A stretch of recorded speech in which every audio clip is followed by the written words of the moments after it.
Stephen Miller is not about to be messed with. Take a look. Well, I want to clarify what you mean, so we're talking about the same thing. Are you saying this immigrant was here illegally? Yes, but You said undocumented, and I wasn't clear what that means. I'm assuming they have a fake ID. During a CNN interview, the host kept throwing gotcha questions, clearly aiming to counter Stephen. But the way he handled things was satisfying to watch. Is it really your belief, as if it is, that's breathtaking to me, that when we're deporting an illegal alien, we have to get permission from an Article 3 district court judge? That's why today we're covering this interaction, because we're not here to follow parties blindly.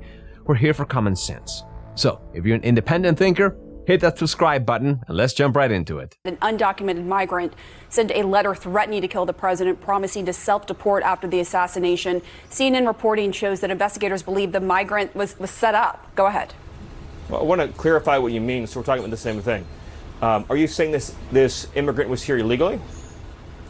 Yes, but I am, and that's why I said that. I clarified that. You said undocumented, and I wasn't clear what that means. I'm assuming they have a fake ID. I'm assuming they have a fake social security number. That's neither here nor there. That's getting away from the question, country. Stephen. I want this to be, and call me naive, a good faith discussion about what's happening right now. But when we use language that's designed to obscure the truth, that's not good faith. All right, an illegal alien is an illegal alien. They're not an undocumented migrant. Okay, that's fine. That's another discussion for another day. I don't know the details of the assassination threat. All I can say, based on what you're telling me, is there's an illegal alien in our country who's making menacing threats. Regardless of the facts or circumstances, we don't want him here. We're going to get to the bottom of it, and I would gladly come back on when I have more information to share with you. Now, to be fair, the man they're referring to was actually a victim of a setup. The Milwaukee resident named Nemetric Scott forged these letters and sent them to ICE and a few local government offices, falsely using someone else's name. On top of that, he physically assaulted the man he impersonated. That's why he's now facing 4 felony charges. But Stephen still makes a solid point. He was using the proper legal term for someone who crosses the border without authorization, and even Obama referred to the same group as, quote, illegals during his time in office. The shift to terms like undocumented migrant came later, as political correctness began reshaping the language. But arguing over labels misses the bigger issue entirely, because no matter what term you use, the reality is that our immigration system is broken and needs major reform. After seeing how strong his response was, the host shifted gears and brought up district court judges, and that's when Miller really went all in. Do you think a judge should just rubber stamp what your White House does? If not, what checks and balances do you think should be in place for this White House? It is not the job of a district court judge to perform an individual green light or red light on every single policy that the president takes as the head of the executive branch. Just think about the premise baked into your question, respectfully, Pam. You're saying that when the American people elect a president of the United States of America, I'm not saying well, it's the implication, who is the sole head of the executive branch. Well, let me finish. I will answer the question happily. But look, when you have these kinds of lazy assumptions built into questions, it makes it hard to have a constructive dialogue. What is a lazy assumption? I said you all had to win. You said is it my expectation? I'm speaking you because now you're putting... You said, is it my expectation? It's not just you. It's the whole media. The president is the sole head of the executive branch. He's the only officer in the entire government that's elected by the entire American people.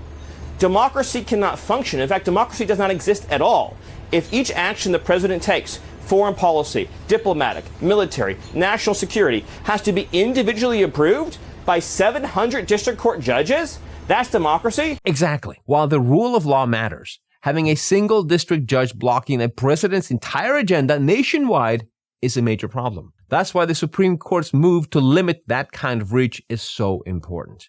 You see, this tactic was used by both parties to sabotage each other's policies through the courts. Take Biden's student loan forgiveness plan. One judge stopped it in its tracks. The same thing happened under Obama, when a district court blocked DAPA and the expansion of DACA.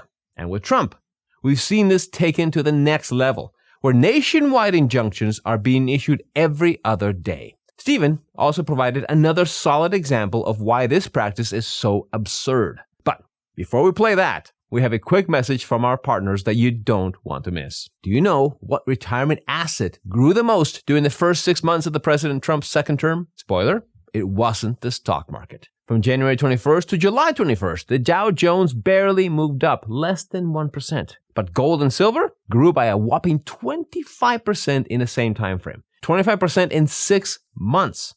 That's not just impressive. That's how strategic assets perform in times of uncertainty. Our friends at Augusta Precious Metals specialize in helping Americans move wealth and retirement into self-directed IRAs backed by physical precious metals like gold and silver. They're consistently scored as the most trusted gold IRA company by major financial publications, and they enjoy an A+ rating with the Better Business Bureau. So, if you have over $100,000 in your current IRA, 401k, or other retirement accounts, now's the time to safeguard your future. Visit mentorforgold.com. That's mentorforgold.com to learn how Augusta Precious Metals can become your lifelong self-directed IRA partner.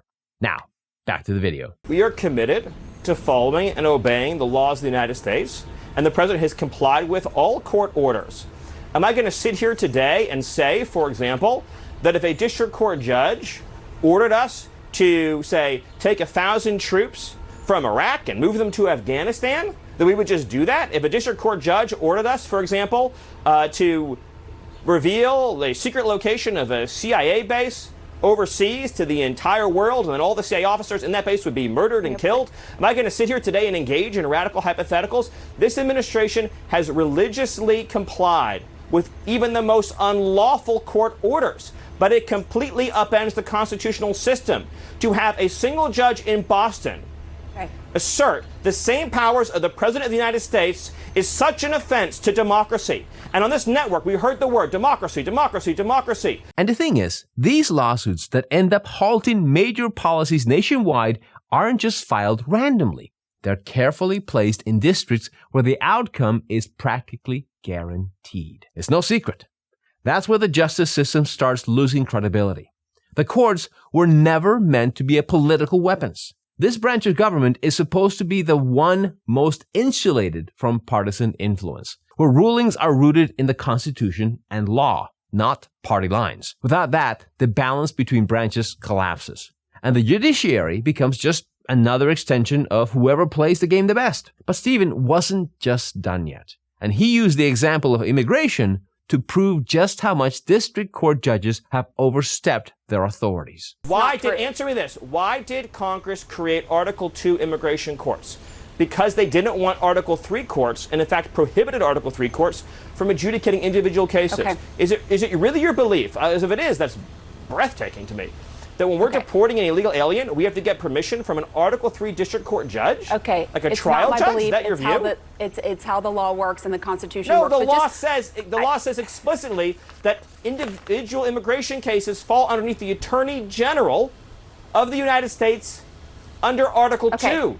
And the Article 3 courts have been stripped of jurisdiction wholly in this area. There is a law, it's a temporary protected nationwide status injunction. that says it's not subjected to judicial review, but that does not apply to all immigration issues. It's one law from Congress. I'm glad that you're conceding that TPS rulings are unlawful. But the entire structure of the Supreme Court weighed in on that. I am saying yes. The Supreme Court said the Trump administration was right on that issue. One of many twice examples. In the last we are few always weeks. Right. And this is why Stephen is the deputy chief of policy in the current administration. In fact, he's one of the few advisors that stuck with Trump from the very beginning. That kind of long-term trust doesn't come easy, especially in a White House known for high turnover. It speaks volumes about his competence, consistency, and the value he brings to the table.